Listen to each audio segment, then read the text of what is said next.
Imagine the wind tearing through tattered sails, the sea boiling beneath a blackened sky, and the creak of timber straining under the weight of cannon fire.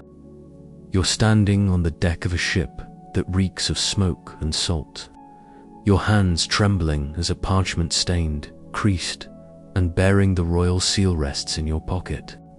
That single slip of paper is the only thing keeping you from the gallows. Without it, you're a pirate, doomed to hang. With it, you're a privateer, a sanctioned predator of the sea. But here's the catch. The line between pirate and privateer was so razor-thin, so deliberately blurred, that one wrong step, one wrong raid, could turn a celebrated captain into a hunted outlaw overnight. Picture this: Spanish treasure galleons, heavy with gold from the New World, guarded by cannon-lined warships, crawling across the Atlantic like floating fortresses. To most men, these were untouchable giants. To you, they are prey. And with the crown's blessing, you are not only allowed, but encouraged to strike them down. Take their cargo and call it lawful profit. It sounds righteous, heroic, even, but the truth was bloodier, darker, and far less honorable. Because once the cannons thundered and the bodies floated in the surf, who could tell if you were hunting enemies of the crown, or simply enriching yourself? Kings and queens knew this game. They exploited it. These letters of marque, those royal permissions to plunder, were their way of waging war without lifting a finger or spending a single coin on their navy. You, the privateer, took the risk, spilled the blood, and brought the gold back home. But for every triumphant return, there were whispers. Was this a legitimate capture, or just piracy under a different name? The whispers grew louder when rival empires called you a criminal and demanded your head. The crown might defend you today. Tomorrow, they might hang you to keep the peace. And so, under that storm-black sky, with cannon fire echoing in the distance, the question burned hotter than gunpowder. Were you a hero of the empire? Just another pirate with better PR? The answer could shift with the tide, and your life depended on it, and that's where our story begins. The tavern was more smoke than air. Pipes and lanterns bled their haze into the rafters, turning the ceiling into a swirling fog of grey, and beneath it, men hunched over mugs of grog like conspirators at a wake. The place stank of sweat, tar, spilled rum, and unwashed wooler sailors' perfume, clinging to the wood as stubbornly as barnacles. Every table bore the scars of knives, fists, and tankards slammed down in anger or celebration. Yet despite the rowdy laughter at the far end, there was an unmistakable tension in the air tonight.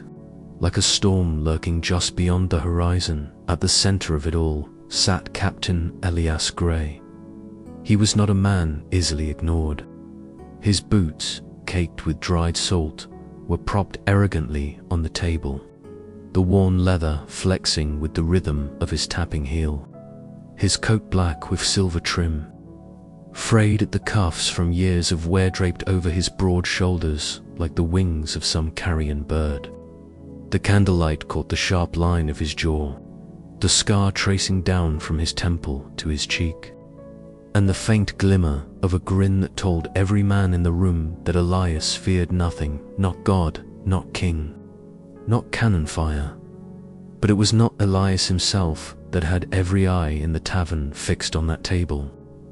It was the thing that lay before him, a parchment, creased, yellowed, marked with ink as black as midnight, and at the bottom, hanging heavy with promise and peril, the wax seal of the crown, the letter of marque.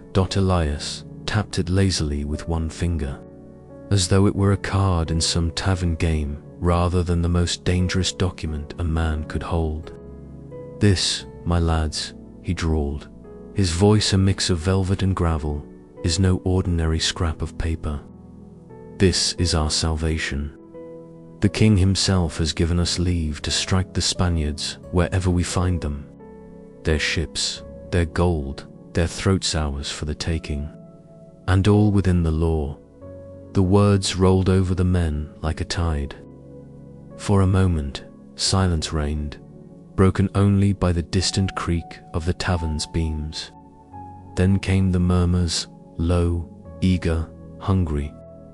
Men shifted in their seats, their knuckles whitening around mugs and cutlasses alike. The thought of gold enough to drown in made their mouths dry. The thought of doing it with the crown's blessing made their hearts pound. But then came a rasp, cutting through the murmurs like a blade.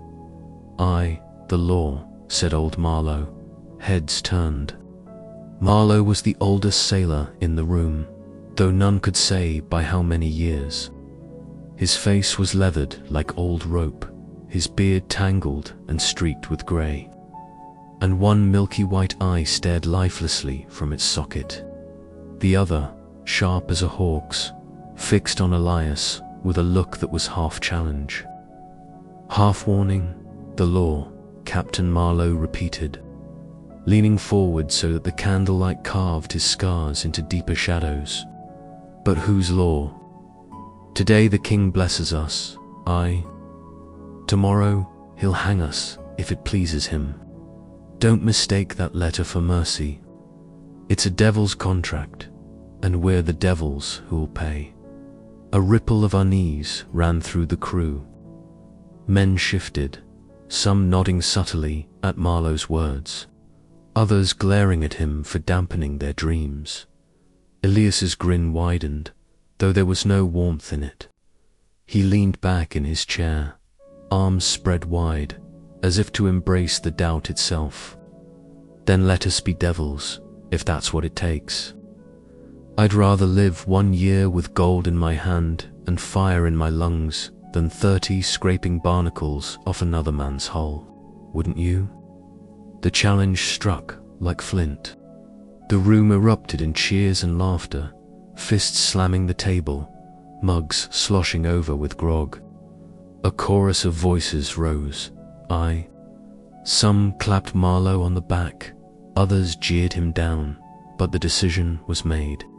Not with ink or wax, but with desire and desperation.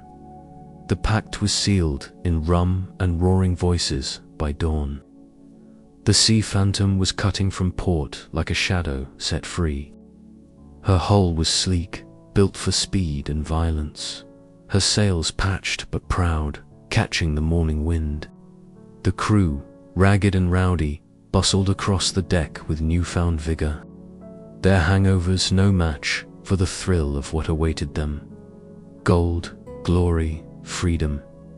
Captain Grey stood at the prow, the sea spray wetting his scarred cheek, the letter of marque tucked safe inside his coat.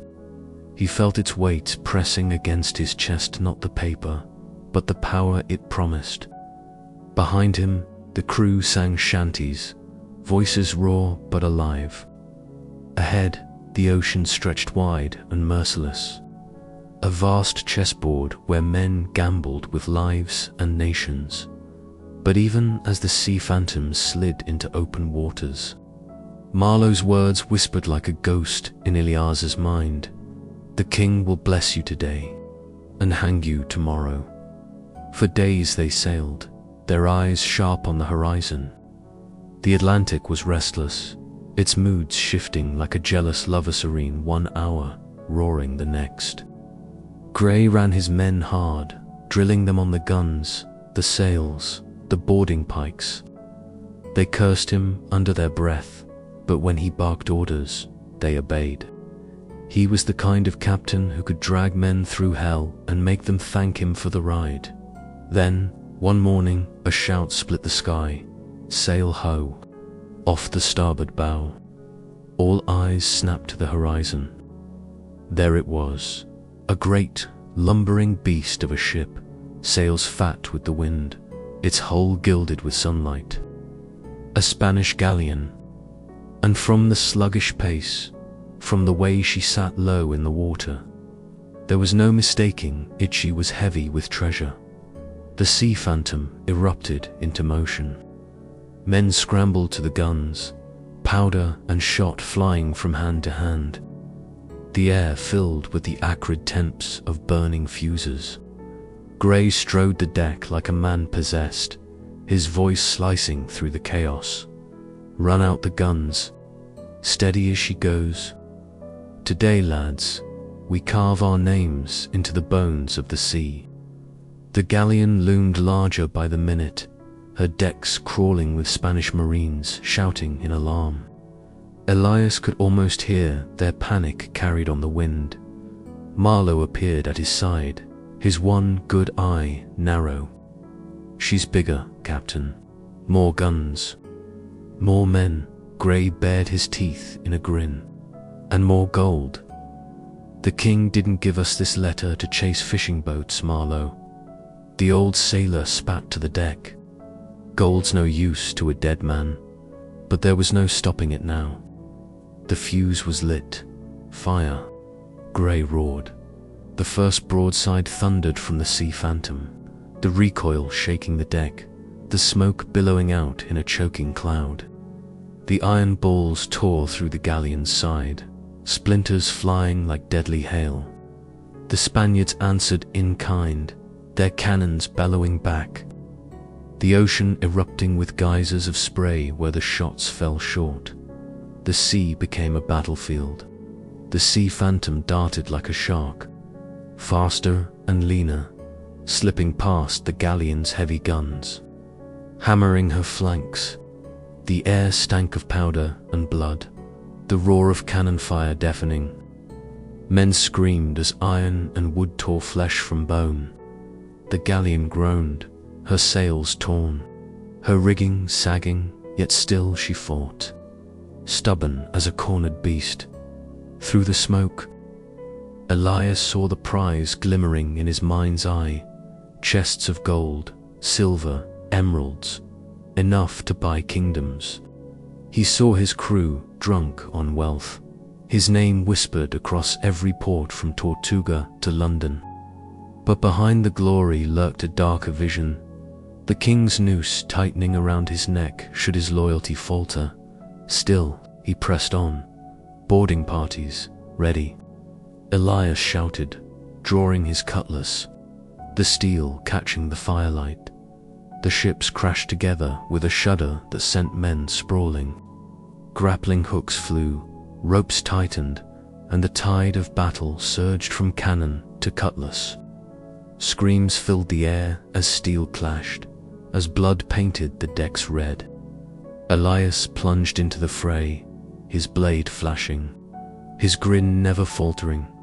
But even as the Spanish fell and the treasure drew closer, Marlowe's voice echoed in his mind. This is a devil's contract.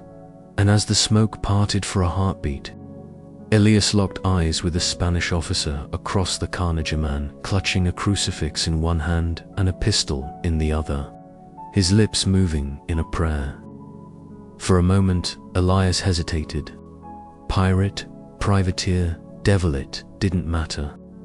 Here was a man fighting for his life, for his king, for his soul. The hesitation was only a breath. Then Elias lunged. The battle roared on, but deep down Elias knew this victory would not be remembered as clean or righteous. It was the first step into something darker, something bloodier. And the letter of marque, that precious parchment pressed to his chest, felt less like salvation and more like a chain, the chain of the devil's contract. The deck of the Spanish galleon was slick with blood. The cries of the dying mingled with the groan of torn rigging and the crash of the waves against her wounded hull. Smoke from the cannon fire clung to the air, thick and choking, stinging eyes and lungs alike. The battle was ending, but its echoes lingered, heavy and relentless, as if the sea itself mourned the slaughter. Captain Elias Gray stood at the rail of the Sea Phantom, his cutlass dripping red. His chest heaved with exertion, his hair matted to his brow with sweat and seawater. Behind him, his crew raised a ragged cheer, the kind of shout that was half victory, half defiance of death. They had lived, and more than that they had won. The Spanish galleon, once proud and glittering like a floating fortress, now sagged in the water like a broken beast. Her sails hung in tatters, her masts leaning drunkenly, her decks strewn with corpses. And yet, even in ruin, she gleamed with promise. For deep within her holds, guarded until the last man, lay chests of silver coins, ingots of gold, and jewels pulled from the heart of the new world, treasure enough to buy them a new life, or to damn them forever. Secure the ship. Elias barked, his voice slicing through the chaos. Grapples tight. Bring her alongside, and find me that bloody treasure hold before the sea swallows her. The men leaped to obey, hauling ropes, lashing wood to wood, their eyes glittering with greed. Some clambered across the gangplank, their boots slipping in blood, cutlasses ready in case any Spaniard still drew breath. Others scoured the decks, shoving aside bodies, prying open crates. Everywhere, the smell of smoke and salt and iron mixed into a bitter perfume. Old Marlowe appeared at Ilias's side, his one good eye narrowed. We won her, Captain I, but she's dying fast. Hulls splintered. Another hour and she'd drag us all down with her. Elias smirked, though his gaze lingered on the wreck with something colder than triumph. Then we take what we can in half the time. Gold doesn't care if it's stolen wet. Marlowe grunted, then gestured toward a cluster of Spanish prisoners being herded to the rail. They knelt, bloodied and beaten, guarded by Gray's men with pistols drawn. Among them was the officer Elias had seen during the fight, the man with the crucifix. His uniform was torn, his lips split, but his eyes burned with defiance. The officer spat at Ilias's boots. You call yourself lawful? You're nothing but a thief with a seal. The words struck harder than the spit. Around them, the crew chuckled darkly, muttering insults at the Spaniard, but Elias raised a hand. He studied the man, then crouched until their eyes met. And you, Elias said softly, his voice low enough that only the officer and Marlowe could hear, are nothing but a corpse waiting for a shovel. The difference between us, Senna, is that my king will toast my victories. Yours will never know your name. The officer's jaw tightened. Your king will use you and discard you, just as mine would have used me. Men like us, he broke off, coughing blood, then smiled with bitter defiance. Men like us are the fodder of crowns. For a moment, Elias felt the weight of those words, heavier than the cutlass in his hand. Then he stood, cold steel settling back into his spine. Perhaps, but fodder with gold in his pocket is better than fodder in the ground. Take him below. The prisoners were dragged away, their cries lost in the din as the crew swarmed Belaudics. Soon the first chest was hauled up, iron-bound and glistening with seawater. Then another, and another. With every thud of treasure hitting the deck of the Sea Phantom, the men's cheers grew louder, wilder, more desperate. Silver coins spilled through calloused fingers. Emeralds flashed in the sun. Even Marlowe's stern expression cracked at the sight of it. Elias watched it all with a grin, but inside, a darker thought gnawed at him. The gold was real, but so too were the eyes of every crown in Europe. With one prize, they had marked themselves. Spain would hunt them. France would curse them. Even England might one day decide the cost of protection was too high. He drew the letter of marque from his coat, its edges now frayed from salt and battle. He held it up, letting the wax seal catch the sunlight. "This," he called out, and the crew fell silent, their eyes on the parchment. "This is our shield. The king himself has blessed our blades. So long as this letter remains, we are not pirates. We are privateers, heroes of the realm." A cheer thundered back, fierce and unrestrained. The men raised their fists, their voices echoing across the waves. Yet, even as they roared, Elias caught Marlowe's eye. The old sailor's face was carved in doubt, and Elias knew the truth. Paper burned easily. The Sea Phantom limped away from the wreckage hours later, her decks heavy with treasure, her crew drunk on victory. Behind them, the Spanish galleon groaned once more before the sea claimed her entirely, dragging her splintered corpse into the depths. Only the floating wreckage and the gulls remained. Night fell, and with it came celebration. The crew crowded the deck, mugs overflowing, voices raised in shanties so bawdy even the stars seemed to blush. They danced among the treasure chests, coins clattering to the planks, jewels flashing like sparks in the firelight. The air reeked of sweat, smoke, and cheap rum, but none cared. Elias joined them for a time, laughing, drinking, clapping men on the back. He let them bask in the moment, for tomorrow they would face storms, sails, and the endless grind of survival again. Tonight they were kings, but as the night deepened, Elias slipped away to his cabin. Inside, the air was quieter, though the muffled roar of celebration seeped through the timbers. He lit a lantern and unrolled a map across the desk, tracing their course with a scarred finger. The Caribbean beckoned to the south, a nest of harbors, coves, and ports where treasure could be hidden, ships refitted, crews recruited. Tortuga, Port Royal, Nassau, each promised safety, but each bristled with danger. He poured himself a measure of rum, the liquid catching the lantern light like molten gold, and sat back. The letter of marque lay before him once more. He stared at it, the king's seal smirking up at him, and for the first time, he wondered how many men had signed their deaths with the same blessing. A knock at the door. "Marlowe," Elias said. Without looking up, the old sailor entered, his face half-shadowed, his step heavy. He closed the door behind him. "You'll forgive me, Captain, but I'll not hold my tongue. This path we're on, it's painted red, and it don't wash clean." Elias swirled the rum in his cup, eyes never leaving the map.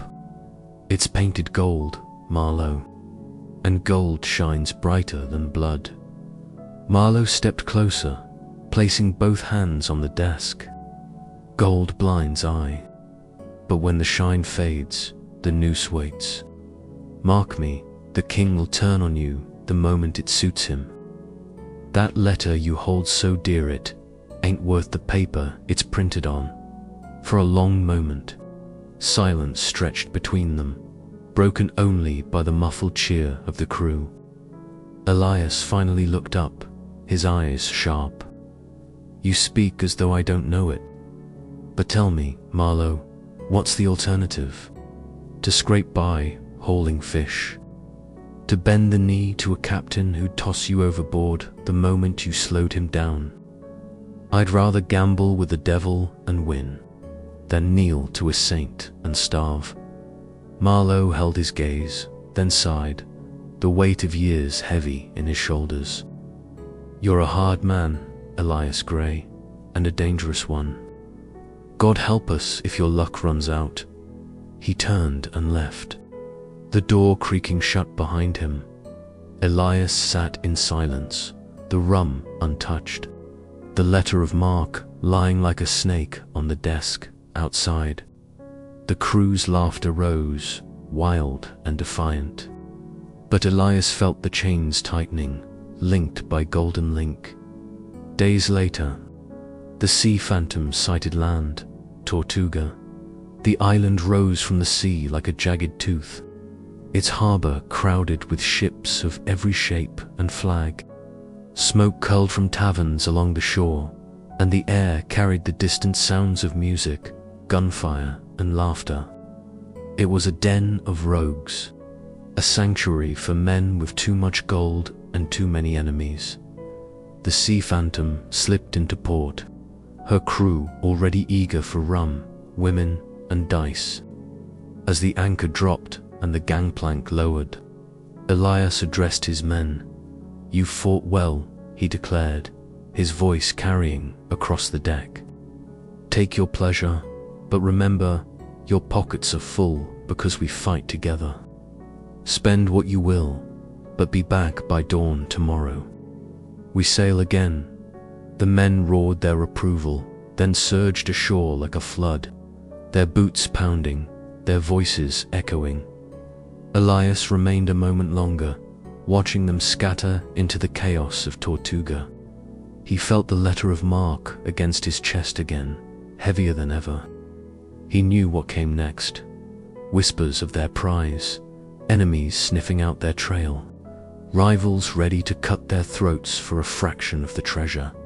And somewhere in the shadows of Tortuga, a pair of eyes already watched him. Eyes that belonged to neither king nor crown, but to a man who knew Elias Gray's name, and who had been waiting for him.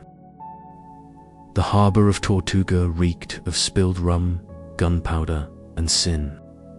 A place where the rules of nations dissolved into the froth of the sea, and men became whatever the night allowed them to be. And as the Sea Phantom eased into port, her sails ragged but her decks heavy with treasure, Captain Elias Gray felt both triumph and unease crawling in his veins like fire and ice. For here was the one place where fortune and betrayal danced so close together that a man could not tell if the hand on his shoulder offered friendship or a dagger's kiss. The crew poured ashore in a flood of laughter and hunger, boots pounding against the warped planks of the docks as they vanished into taverns glowing with lantern light, brothels perfumed with musk and smoke, and gambling dens where dice rolled like thunder and gold spilled like rain.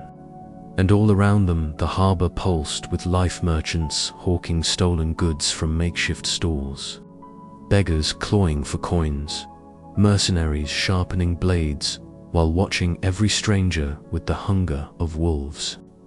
Yet even amid the chaos, Elias felt the weight of eyes upon him, unseen but unmistakable.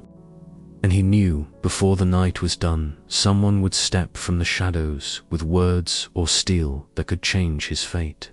He walked the crooked streets with Marlowe at his side, the old sailor muttering about devils and ghosts, but Elias pressed forward, his cutlass at his hip and the letter of marque tucked against his chest like a curse he could not set down. And when they entered the tavern known as the Serpents, a place where the floorboards were warped from years of spilled blood and ale, and the walls groaned with the weight of secrets too dangerous to speak in. Daylight he was greeted with the raucous cheer of men who had already heard of the galleon's fall. For in Tortuga words spread faster than wind, and before he could draw a breath, a tankard was thrust into his hand. Women with coal-lined eyes pressed against his shoulders, and dice rattled on the nearest table with the promise of easy loss.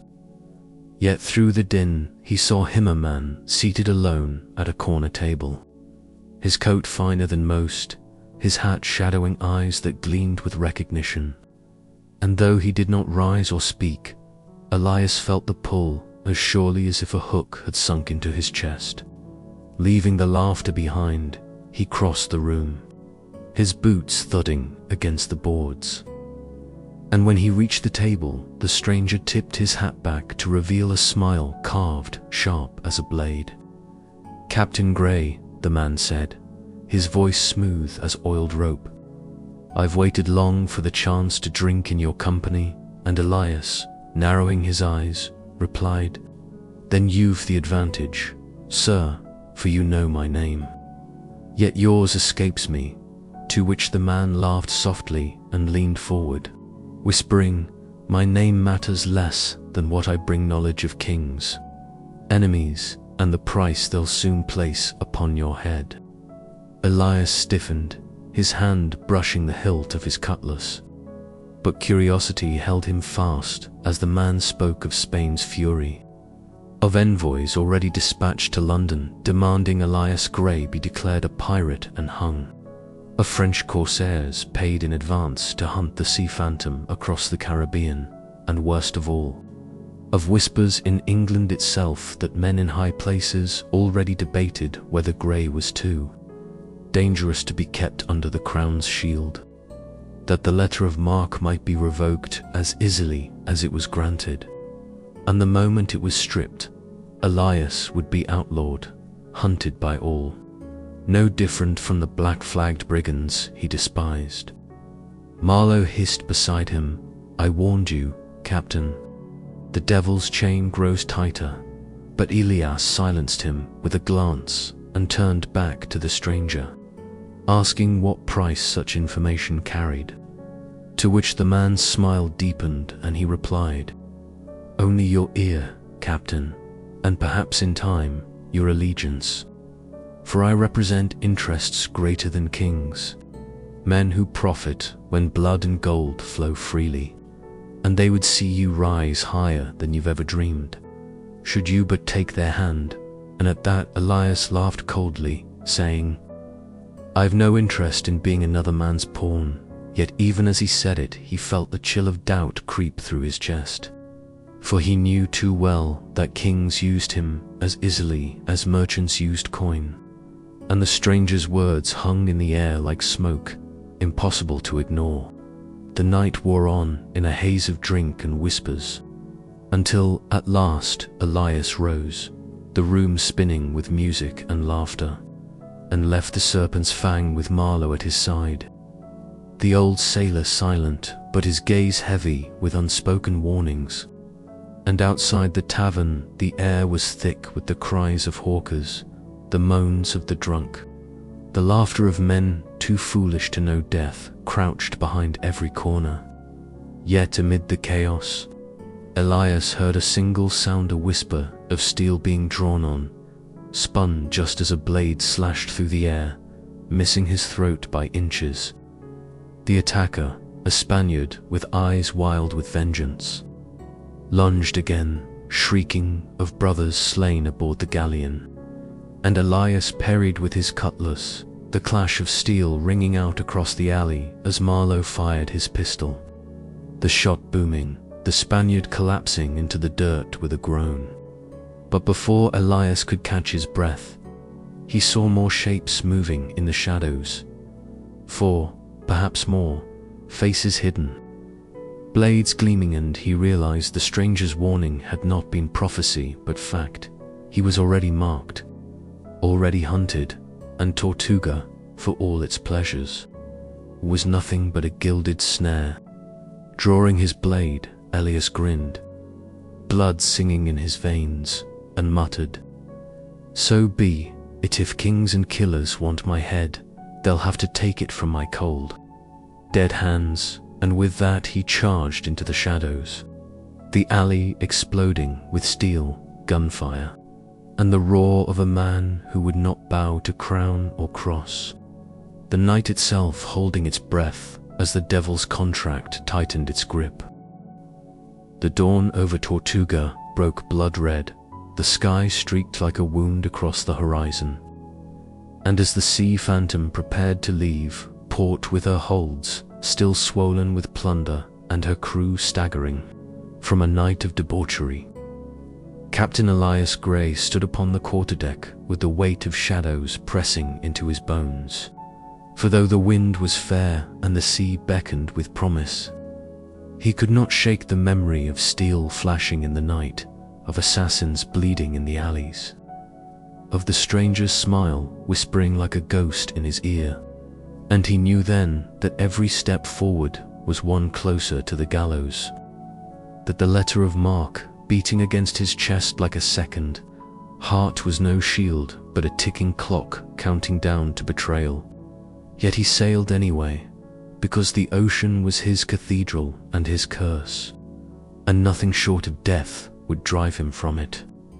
The crew worked in silence at first, nursing wounds and hangovers, until the sails snapped taut and the sea phantom surged forward, slicing the water with a predator's grace, and soon their voices returned, laughter rising with the spray, dice rattling across barrels, shanties echoing in the rigging, as if the ghosts of Tortuga had already been forgotten.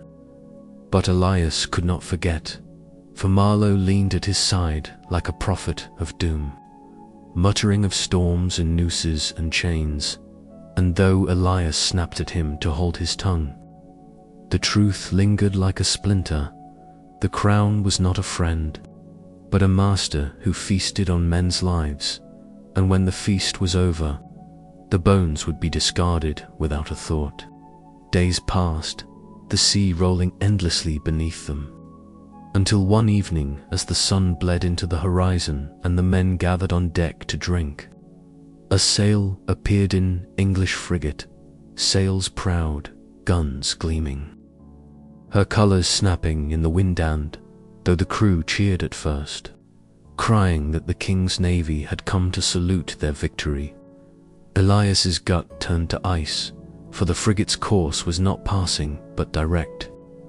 Her cannons run out, her decks bristling with red-coated marines, and when she drew close enough for the signal flags to be read, Elias's suspicion hardened into dread, for the message was clear: prepared to be boarded in the name of His Majesty. The men fell silent, staring at their captain, some clutching cutlasses, others shifting uneasily, and Elias, standing tall though his stomach churned, bellowed back, "Hold steady, lads. No blades yet," and ordered the signal flags hoisted in reply, declaring themselves privateers under royal commission, waving the letter of marque high as proof.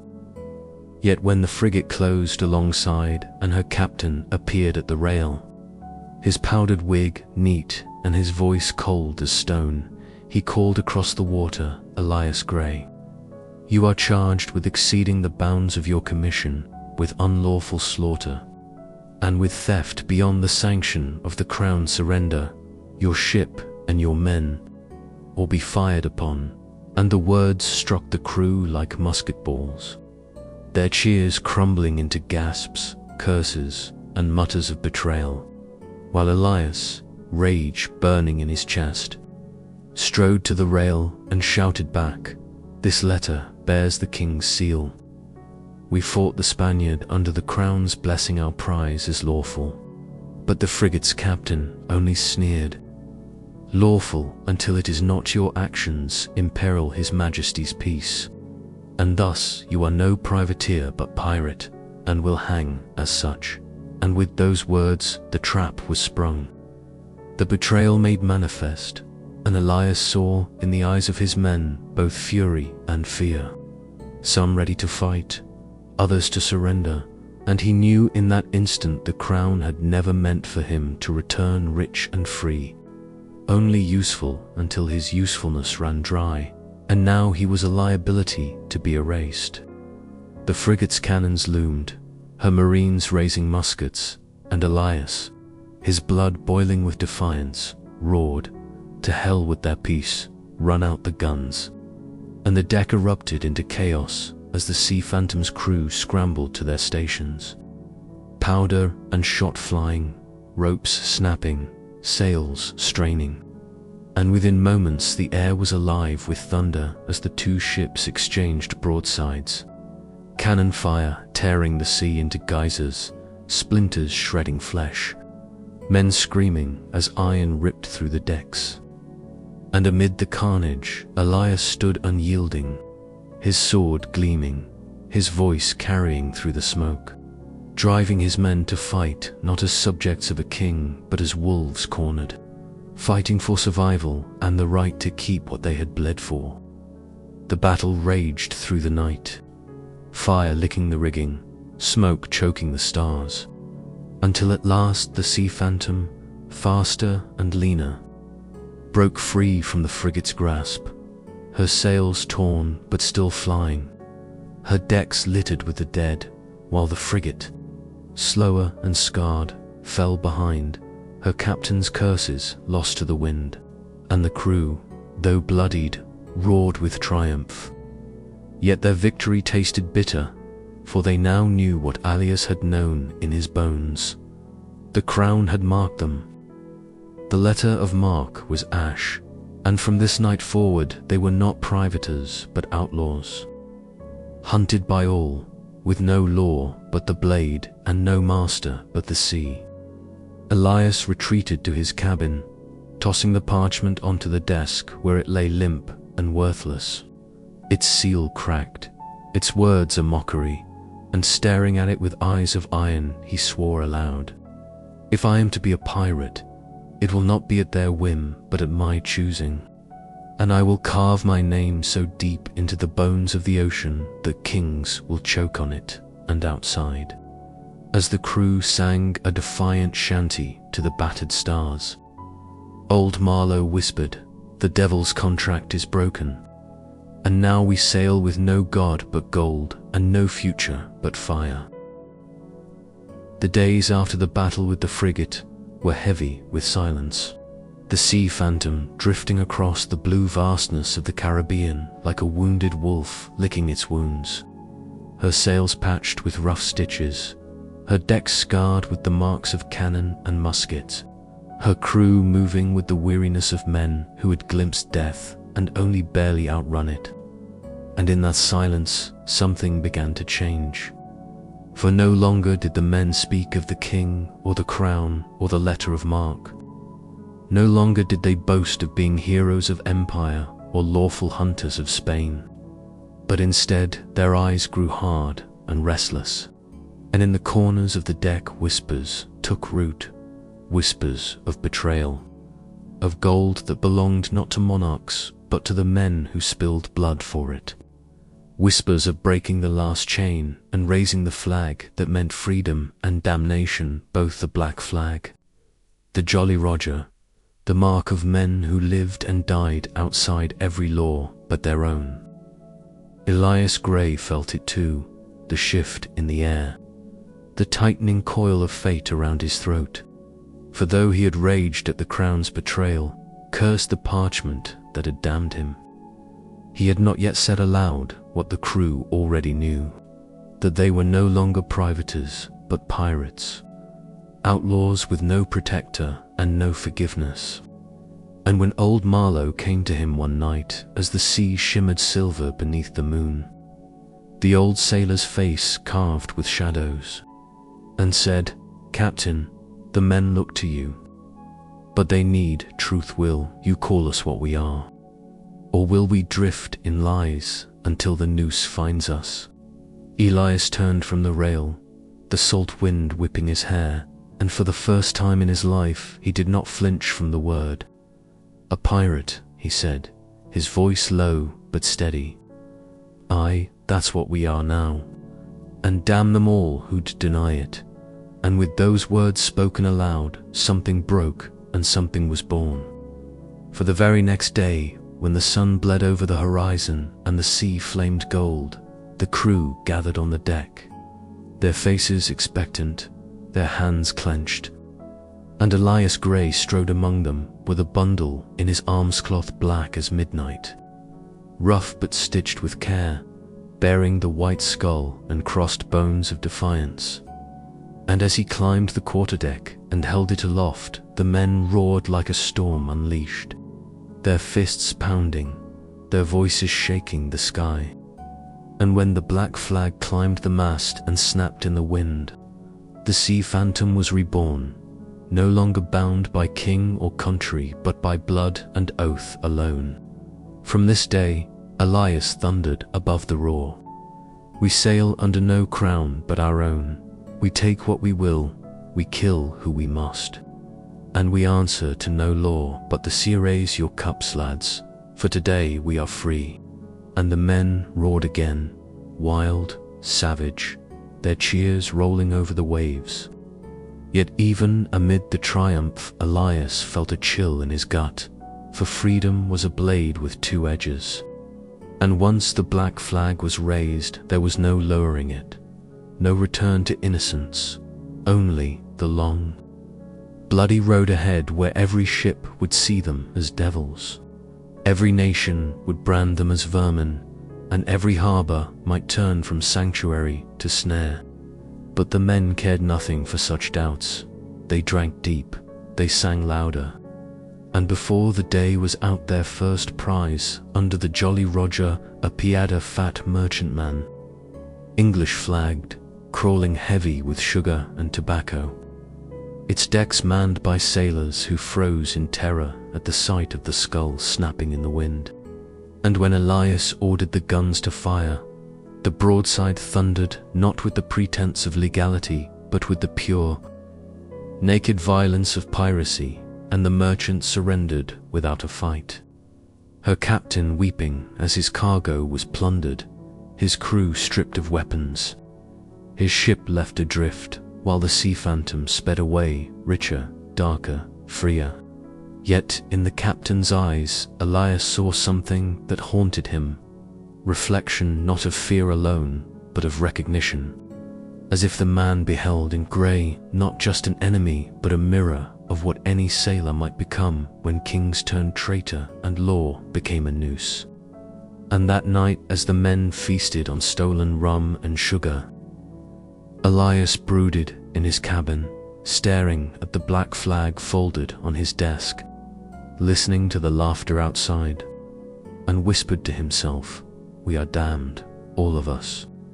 But if damnation is the price of freedom, then let us burn brighter than saints." And though the words felt like steel, the silence that followed gnawed at him, for he knew Spain hunted him, England cursed him, France awaited him, and the seas themselves seemed to close in like jaws. Days bled into nights, victories into feasts, plunder into ashes, until Tortuga's whispers reached them again, carried by a sloop that brought news of a bounty 10,000 gold pieces for the head of Elias Grey, alive or dead, proclaimed by the Spanish crown and echoed by England herself. A sum so vast that even loyal friends might turn assassin for a taste of it. And when Marlowe laid the crumpled notice before Elias, the old sailor's voice was grim. "You're a marked man now, Captain, not just a pirate but the prize of prizes, and the sea will swarm with hunters." And Elias, staring at the notice with his jaw set, replied, "Then let them come. 10,000 gold for my head means they fear me, and I'll make them fear me more." But even as he spoke, the door burst open and a young sailor stumbled in, blood streaking his shirt, gasping, "Ships, Captain, 3 of them, flying the Red Cross, bearing down fast." And in that moment, the celebration outside turned to chaos. Men rushing to arms, the black flag snapping higher, and Elias, sword in hand, strode to the deck where the horizon boiled with sails. The hunters finally come. And as the cannons were run out and the drums of war began again, he felt the weight of fate heavier than ever. For this battle would decide not whether they lived as privateers or pirates, but whether they lived at all. And in the roar of the wind he thought he heard the sea itself whisper, "The devil's chain tightens, Elias Grey, and soon it will break or bind forever." The sea was iron grey as the 3 English warships bore down, their sails taut with the wind, their decks bristling with soldiers whose muskets glinted like a forest of steel. And aboard the Sea Phantom, every man knew this was no skirmish for plunder, but a reckoning, a trial by fire that would decide whether they lived to carve another day of freedom or perished beneath the waves as nameless corpses. Yet none flinched, for the black flag snapped defiantly above them, and Elias Grey stood at the helm with his cutlass drawn and his eyes burning, his voice carrying like thunder as he roared orders. "Run out the guns, steady your aim, let them feel the bite of wolves." And the crew, battered, bloodied, yet fierce, leapt to their stations, powder and shot flying, the decks alive with the drumbeat of preparation. The first broadside struck like the wrath of God. Cannonballs tearing through the sea, phantoms rigging, splinters flying, men screaming, but before the echoes had faded, Grey shouted fire, and their own cannons answered the smaller. Foster's ship, darting between giants, slashing their flanks with iron and smoke, and the sea erupted into chaos. The roar of guns, the cries of the dying, the crash of waves boiling red with blood, until it seemed the ocean itself had turned battlefield and beasts alike. Marlowe fought at Grey's side, his pistol cracking, his blade flashing, the old sailor cackling like a man who had long since made peace with death, shouting, "If this be the end, let's give the bastards a feast of it." And the men roared with him, boarding grapples flying, muskets firing, the sea phantom weaving madly through the gauntlet of fire, faster and leaner than her pursuers, yet taking wound after wound, sails shredded, hull groaning, until at last one of the warships, struck too many times, caught fire, her powder hold igniting in a blossom of flame that lit the sky like a second sun, the blast rocking the sea and hurling debris across the waves. And for a heartbeat it seemed victory might be theirs, but the other two closed in, their guns pounding, their marines ready to swarm, and Elias, blood streaking his brow, knew they could not outrun nor outfight them forever. He turned to Marlowe, his voice hoarse yet steady. "The devil's contract ends here. Old friend, better we break it ourselves than let them tighten the chain." And with those words he ordered the powder holds primed, a final desperate gambit to take their enemies with them.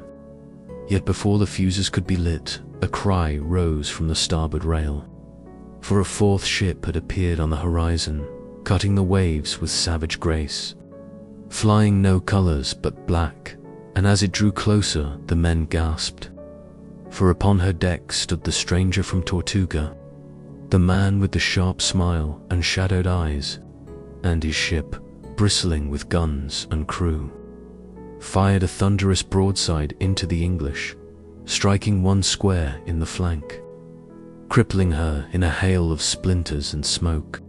Confusion reigned as the stranger's ship slid alongside the Sea Phantom, grapples thrown not in hostility but in alliance, and the man called across the smoke-choked gap, "Captain Grey, I told you I represented interests beyond kings now. Choose. Fight with me and live, or burn alone and die a martyr no one remembers." And the offer struck Elias like a blade, for here was salvation, yet bought with a price he could not see. And Marlowe hissed in his ear, "Devils always come with gifts."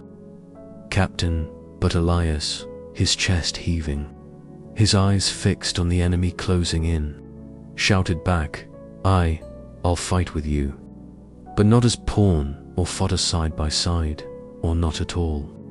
And the stranger laughed, lifting his sword in salute, and together their ships turned their fury on the English cannons, blazing, muskets cracking, until at last the warships reeled, broken and beaten, their survivors scattered on the waves, and the sea fell quiet save for the hiss of flame and the groan of wounded timbers.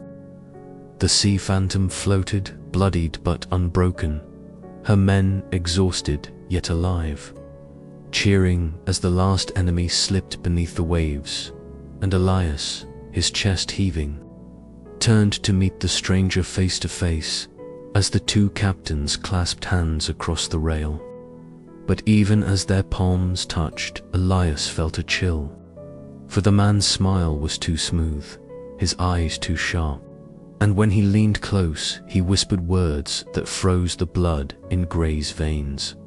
"Well done, Elias Gray, but you've sailed into my service now, whether you wish it or not. For the black flag you fly is not yours alone, it belongs to the brethren of the coast. And I am their hand, and their eye, and now so are you." And before Elias could answer, the stranger pressed something into his palm, a parchment sealed in black wax. The mark not of a king, but of the brotherhood of pirates. A contract older and darker than any crown, binding him to a fate he had never chosen. And as Elias stared at it in horror, the crew around him roared with drunken joy, thinking themselves free at last, never knowing their captain had traded one master for another. And Marlowe, watching with his one good eye, muttered low enough for only Elias to hear, "You see now, boy, the devil never leaves you free. He only changes his mask." And Elias, gripping the black-sealed parchment, felt the weight of chains heavier than any he had borne before.